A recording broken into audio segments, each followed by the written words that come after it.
Welcome to the final episode of the Firelands walkthrough series for Ragnaros 10-man heroic. In this video, we will look at the entire fight and break down the details from a raid leader's perspective. For a detailed breakdown of the fights, please refer to the raid series playlist on this channel. Let's get started.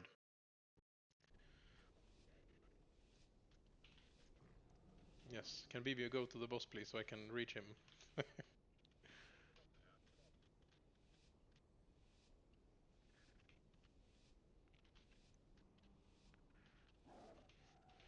Our base positioning for P1 is that we have 3 trap baiters on the outer rim, while the main tank is in the center, the off tank on the right side, and the melee DPS on the left side of the arena. Since we have the off tank and most baiters on the right side, Rag will very seldom be facing the melee DPS, and we can minimize glancing blows. 5, 4, 3, Yes. 2, 1. I've been probing all night, but it's not possible. Avoid. Taunting.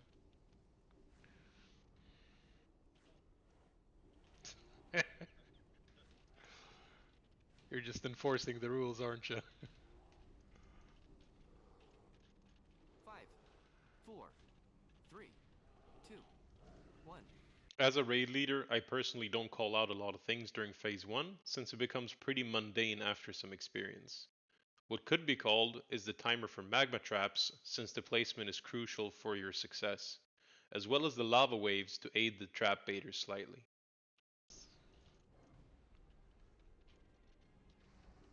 Oops. 5, 4, 3, 2.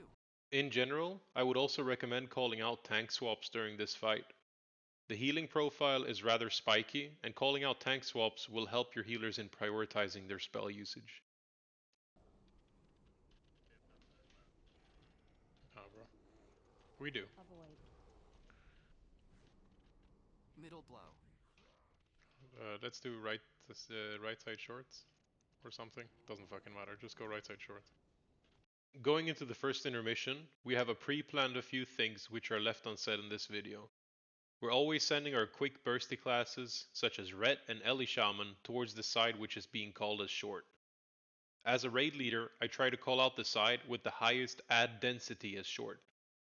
In this case, we had a middle blow with 4 adds on each side, so it was not demonstrated. Absolutely madness. Good, stack on the blue marker please, get ready to move. We're beginning phase 2 on the right side of the arena and will stack up to bait molten seeds. My recommendation is to set a player marker on the lead so that people can stack properly. Also, we're clearly communicating the timing of when we should start running. 5, We are moving in 3, 2, 1, go. 2, 1.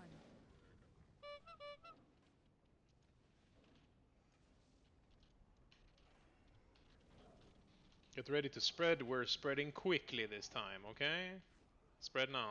Once the molten seeds are spawned, there are many ways to deal with them, but irregardless of how you do it, you can expect your healers to struggle slightly on this part, so make sure to spread out to minimize the damage that the elementals do. 1. Far. Close. Middle. Far. Avoid. It's mid rotation, bro.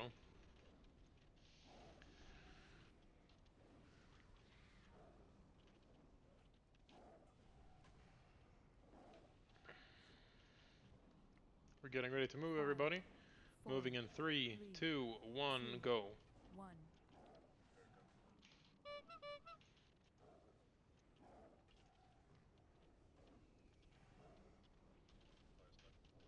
Yeah, I'm taunting. Spread, spread, spread, spread, spread. Quick as hell. Avoid. 5, 4, 3, 2. Good, and we're dancing. Middle. Can taunt back here. Close. Far. Middle. Get ready to fucking push all the buttons at the same time. Every single one. Jokingly said, do not push all your buttons at the same time. However, on the second intermission, your goal should always be to push Ragnaros down as low as possible without using offensive cooldowns, so that the upcoming phases are made easier.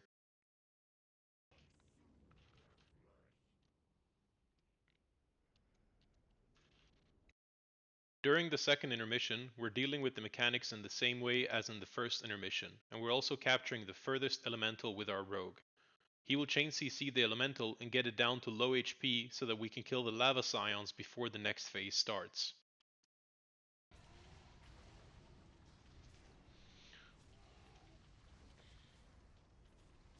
If you have blazing heat, place it away from the things and keep moving while you have it.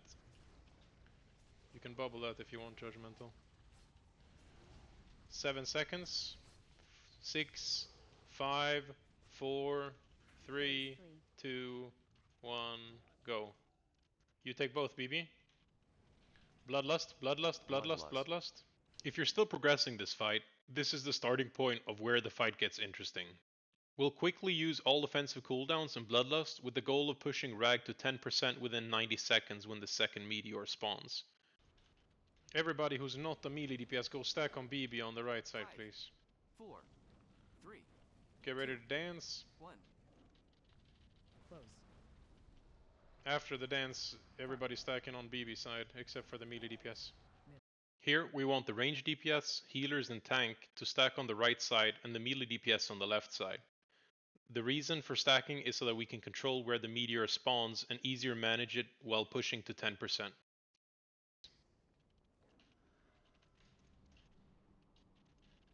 I'm gonna try to see if I can do it. 4, Help me out, Judgmental, 3, knocking it. 2, 1. Far.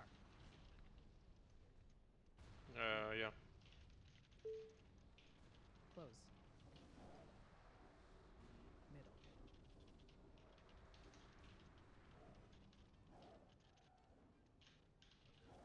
Avoid. Keep pushing, we're really good on time. Take it to the entrance if you have it. Once you've reached the 10% mark, you've queued phase 4 and you should stop knocking the meteor. The person that's been fixated by the meteor should kite it to the edge of the room and keep knocking it into the wall, so you'll begin phase 4 with a good meteor placement.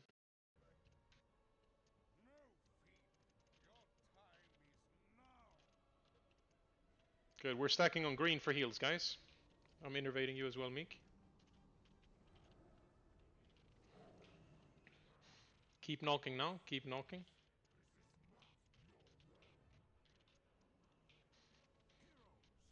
We're stacking on green, guys. Keep knocking, keep knocking.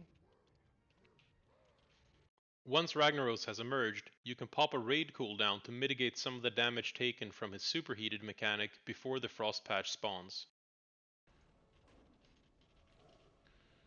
Keep knocking. First Dread Flame is right next to us.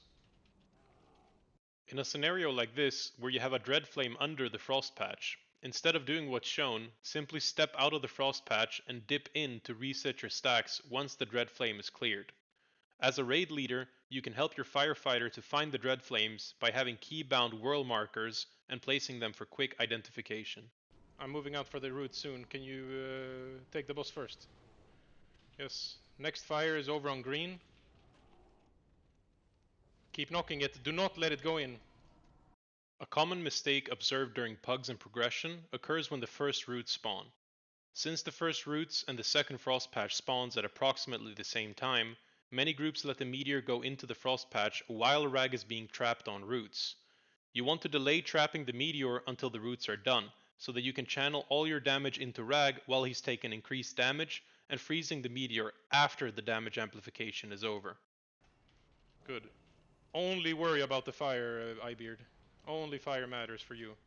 We have towards blue as well.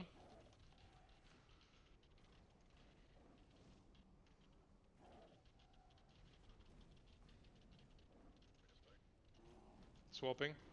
Here, something happens which might be fairly common in phase 4 progression, being that the roots spawn under Rag. Optimally, you move Rag ASAP so that he's not instantly rooted, But if you do not have time for this, this can still be managed by ping-ponging the boss between the tanks.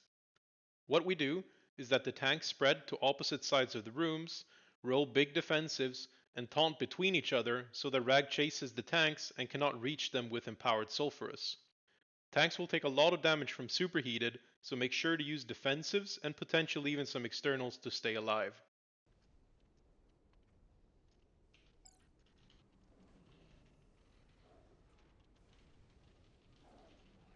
Come close to us and save us, please, Eyebeard.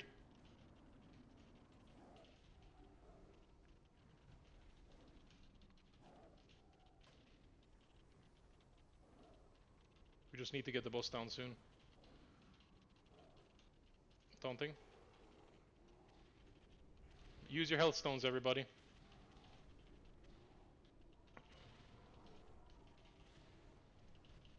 We're fine. Keep hitting him. Good job.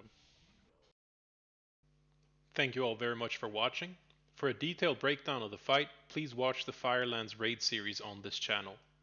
Leave a like and comment on the video if you enjoyed the content, and consider subscribing if you're interested in more content in preparation for Dragon Soul.